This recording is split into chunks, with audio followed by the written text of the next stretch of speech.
वक्फे से पहले साहिल साहब से बात हो रही थी और वो लाहौर के स्टूडियो में मौजूद है। जी साहिल भाई अस्सलाम वालेकुम। बात को वहीं से जोड़ते हैं जहां खत्म हुई थी। इरशाद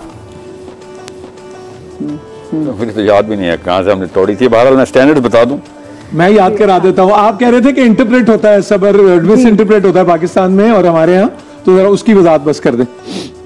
सर असल में ना ये जो खातून ने कहा था ना कि कलमा हक बुलंद करना, ये आवाज़े हक, जी जी वही this is not standard of Islam, this is a lower standard even though recognised. Islam तो कहता है कि हर वक्त इस काबिल रहें कि आप हाथ से बुराई खुद रोकें। अगर ये नहीं कर सकते तब आप कलमा हक बुलंद करेंगे, याद रखिएगा। जब आप हाथ से खुद रोकेंगे उस वक्त होगा ना जब इजादात भी आप बना रहे होंगे, इन्वेंशंस भी आपके हाथ में होंगी, टेक्नोलॉजी भी आपके हाथ में होगी, इल्म से आपका ताल्लुक होगा, तभी ये मुमकिन होगा। नहीं नहीं सर, जब सियासत से आप सियासी तौर पे कुव्वत में होंगे तो आप इजादात करने वाले आपके ताबे होते हैं, याद रखिएगा। इजादात करने वाले आप उनके मातहत नहीं होते, आप इजादात करवाते हैं। जरा सियासी कुव्वत में कैसे आ सकते हैं, जरा वजाहत फरमा देंगे। देखिए पाकिस्तान में रह के तो हम बड़ी आसानी से सियासी कुव्वत में आ सकते हैं। फ़लस्तीन का जो मामला जहाँ से आपने बात शुरू की थी, ये वो वाहिद मामला है जो कि अल्लाह ताला ने बिजली की रमक की तरह हर मुसलमान को जगा दिया है। मसला यह है कि अगर हमारी definition, true definition of Islam पे हम एक दफ़ा वाइटलाइज कर दें अपने यूथ को और वो मस्जिद पे प्रेशर डाले, ठीक है, क्योंकि मस्जिद के अलावा तो कोई जगह नहीं है जहाँ पे मुसलमान इकट्ठे हो रहे हैं। अब लिबरल इंस्टीट्यूट्स और उनकी कैंपसेस के ऊपर तो नहीं ये मूवमेंट स्टार्ट हो सकती ना, ये तो फ़लस्तीन की मूवमेंट तो इस्लाम के ऐवानों से ही स्टार्ट हो सकती है। अमूमी तौर पे तो पाकिस्तानी मैंने देख लिए, मैं तो हैरान हो गया हूँ। पाकिस्तान में भी प्रो इसराइल सेंटिमेंट इसलिए है क्योंकि जी हम तो उनके ताबे हैं, तो हम उन्हीं के तलबे चाट लेते हैं। खैर आफियत इसी में, अल्लाहु अकबर, ठीक है। सो ये बड़ा कॉमन सेंटिमेंट होता जा रहा है। सो इससे पहले कि हम इस पे भी इम्यून हो जाएं तो मस्जिद को ये सेंटिमेंट जो आप इसकी कॉमन की बात करें साहिल भाई, मैंने ये सेंटिमेंट अभी तक ऐसा सुना नहीं कि ये ऐसे भी आप समा टीवी के प्रोग्राम के ऊपर ही मैंने ये एक्सपीरियंस किया है। दिस इज हमारे पार्लियामेंट हाउस के अंदर, हमारे ब्यूरोक्रेसी के अंदर, हमारे इवन सिविल सर्विस के अंदर, जहाँ पे हमारे कनेक्शंस दुनिया के अंदर इस लेवल पे एस्टेब्लिश हो जाएंगे जहाँ पे उनको एक्सपोजर मिलता है वेस्ट का, तो वो इंटिमिडेट हो जाते हैं। ज़ाहिर है इस्लाम की ट्रेनिंग ही नहीं हुई भी, तो गैर मुस्लिम से इंटिमिडेट, हर पावर से इंटिमिडेट होना, ये तो कॉमन सेंस की बात, हमारी साइकोलॉजी है। सो जब मुसलमान लड़का और लड़की अपनी मस्जिद पे प्रेशर डाले कि उलमा को इकट्ठा करके नत्थी करो और उस उलमा की चेन को पार्लियामेंट हाउस पे पॉलिटिकल प्रेशर डालो, जिस तरीके से कोई बिल पास कराया जाता है और हक है जिस तरह, ये मुसलमान का काम है कि पॉलिटिकल एंटिटी बने, इस्लाम की दीवार की ईंट बने, रादर के एक डायरेक्शनलेस एक अच्छा इंसान बनना इस्लाम का काम नहीं है। इस्लाम का काम है एक पॉलिटिकल एंटिटी बनाना। जैसे भी करारदादें भी मंजूर हुई, लेकिन अगर देखा जाए कि हमारे अपने मुल्क की भी कितनी पावर है कि वो अभी आप सेनेट में भी देखें तो अगर मैं कश्मीर की भी चले, अगर हम इसकी गजा की बात नहीं करती, मैं कश्मीर की बात सेनेटर मुश्ताक को अंदर कर दिया गया फ़लस्तीन के ऊपर एहतजाज करने में। अब आपकी हुकूमत ने आपके सेनेटर को अंदर कर दिया है, कैसे बात कर रहे हैं?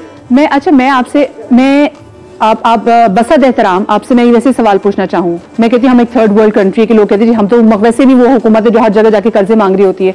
वो मुसलमान हुकूमतों के हवाले से आपका क्या कहना है कि जो कि अपनी ट्रेड को जो है वो प्रायोरिटाइज करें, उनको ऊपर रख रहे हैं, जिनके हाथ में वो जो चीजें कर सकते हैं, जो कभी मसला कश्मीर के लिए नहीं बोले, जो फलस्तीन के लिए नहीं बोले, जो यमन के लिए नहीं बोले, और जो कहीं ना कहीं जुल्म ढाने में वो भी मसलन में बड़ी बड़ी इस्लामिक कंट्रीज के बारे से बात करें जो कि स्ट्रॉन्ग कंट्रीज हैं। और ना बच्चा, मैं और आप पाकिस्तानी हैं, मैं दूर की बात ही नहीं करूंगा। मैंने अपने जिधर अल्लाह ने मुझे, अल्लाह के यहाँ तुक्के नहीं है, मैं और आप तुक्के पे पाकिस्तानी नहीं है, याद रखिएगा। मैं और आप तुक्के पे 25 करोड़ मुसलमानों के यूनिट में नहीं पैदा हुए, हमें 25 करोड़ मुसलमानों का गिफ्ट मिला हुआ, याद है। इसका सवाल होगा हमसे, ये ताकत तो आप कह रहे चैरिटी बिगिन्स एट होम, हम यहाँ से शुरू करें ना?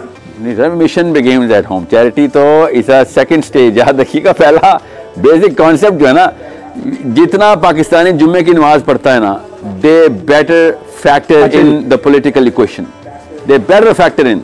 मुसलमान उलमा को चाहिए कि फलस्तीन को फुरकान डिक्लेयर करें और इसके खिलाफ पॉलिटिकल मूव, इसराइल के खिलाफ पॉलिटिकल मूवमेंट के लिए बिल पास करवाएं और मस्जिद फतवा इशू करे।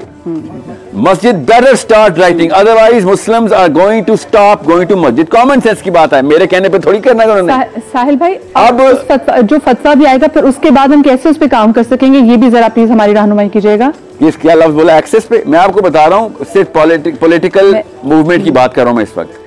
तौहीन सहाबा का बिल मस्जिदों ने पास करवाया, याद रखिएगा। फलस्तीन मूवमेंट का पाकिस्तान की मोबिलिटी इनटू पैलेस्टीनियन लैंड मस्जिद करवा सकती है, ये पोटेंशियल रियलाइज नहीं करी। मसला ये हमारे पास जो डेफिनेशन ऑफ इस्लाम है उसके अंदर ये अलाउंस है कि अगर हम नहीं भी करते इस तरह की मोबिलिटी तब भी हम उतने ही मुसलमान हैं जितने की अगर हम करें तो।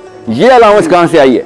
This is the question we better start asking the scholars कि ये कौन सा इस्लाम है जिसमें फलस्तीन का बच्चा मर भी जाए और मेरा ईमान ताजा रहे, मेरा ईमान कायम रहे और मैं कुछ भी ना भी करूं तो मुझसे सवाल भी ना हो। लेकिन साहिल भाई सैंक्शन से भी डरते हैं ना, इमदाद बंद होने से भी डरते हैं, फिर वो कहते हैं पेट्रोल महंगा हो जाएगा, फिर हमारे हालात खराब हो जाएंगे, एटसेट्रा एटसेट्रा। नूर साहब, मेरे और आपके हालात है ना, मैं इसका जवाब दे दूं।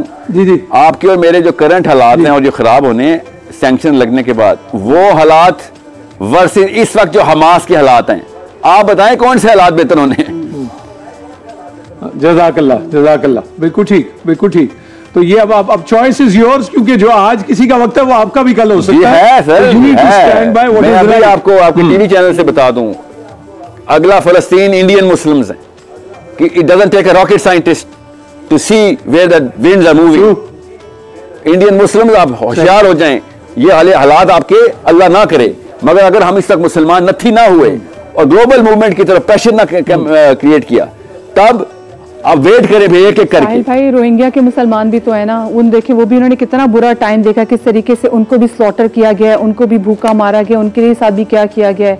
ये वो ऐसी बहुत सारी जगहों के मालिक हैं, उनकी बात भी करनी चाहिए। रोहिंग्या के मुसलमानों ने कितना सफर किया, लेकिन बात पाकिस्तान के मुसलमानों के अगले स्टेप की करनी चाहिए। पाकिस्तान का मुसलमान अगला स्टेप क्या ले? हर बच्चा बच्ची पूछ रहा है इस वक्त, हर बच्चा फलस्तीन पर रो रहा है इस वक्त, ठीक है। हमें अगला स्टेप लेना चाहिए कि इस वक्त इस्लाम के कस्टोडियंस को रियल इस्लाम की तरफ मूव करवाएं कि आप अपनी हुकूमत और ताकत में आओ, अपनी ताकत को पहचानो।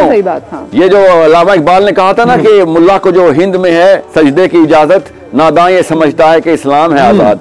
ये इन मुल्लाओं को जगाएं कि इस्लाम के नाम पे 2 नंबरी करना बंद करो। तुम्हें हमने कुरान दिया था, तुम्हें हमने जनाजे पढ़ाने के लिए नहीं कुरान दिया था। दुनिया पे फतह। अच्छा, दुनिया को आपसे इजाजत लेने से पहले एक आखिरी बात पूछनी है। आप काफी इंटरेक्ट करते हैं यूथ के साथ, क्या सेंटिमेंट देखते हैं पाकिस्तान की यूथ का, यूनिवर्सिटीज में, कॉलेजेस में, मदरसों में, जिनसे आप? On the brink sir, on the brink. याद रखिएगा, जब बाप, घर का बाप मौके के ऊपर गायब हो जाता है ना, तो उसके बच्चे फिर रिबेलियन करते ही करते हैं। इस वक्त इस्लाम की बारी आ गई है। अल्लाह ताला ने ये टेस्ट नवाज शरीफ, इमरान खान पे नहीं डाला हुआ, ये टेस्ट उलमा पे डाला हुआ फलस्तीन का। उन्होंने तो कभी कहा भी नहीं कि हम इस्लाम को रिप्रेजेंट करते हैं, समझे? इस वक्त घर का बाप अगर गायब हो गया तो यूथ ने मस्जिद के ऊपर से कॉन्फिडेंस खत्म हो जाएगा। ये लोग समझ रहे, मैं पावर देना चाह रहा हूँ उलमा किराम को, उलमा किराम मेरे पैसे आगे मारे कि तू मदरसे के खिलाफ की बातें कर रहा है। मैं चाह रहा हूँ मदरसा अपनी पावर को पहचाने। सही सही। अल्लाह आपको अपने हिफ्ज़-ओ-मान में रखे और इंशाल्लाह together we can make a difference. इंशाल्लाह हमारी नीयतें ठीक हो, इखलास हो तो हम अच्छा ही करेंगे। बहुत बहुत शुक्रिया साहिल भाई।